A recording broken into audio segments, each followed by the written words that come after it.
Kay mga kapipol, maayong adlaw diha kaninyong tanan no. Ni ana punta diri ron no.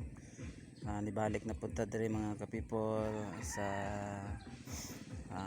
sitio Laurel mga kapipol sa barangay Laurel no. Ni ata diri karon diri sa ilahang sapa mga kapipol manhita diri. Nibalik na punta karong buntag no, karong adlaw nibalik na punta diri sa ilang lugar mga kapipol no. Mindot kayo diri mga ligo diri mga kapipol sa ilang sapa diri sa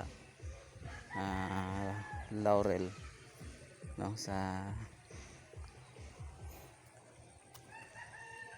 Malungon no. Mga kapipol ay mga nangaligo diri mga kapipol. Mga ligo di asunan. Kay tinaw man ni kayo mga kapipol nilang tubig diri mga kapipol. Thank you for watching mga kapipol.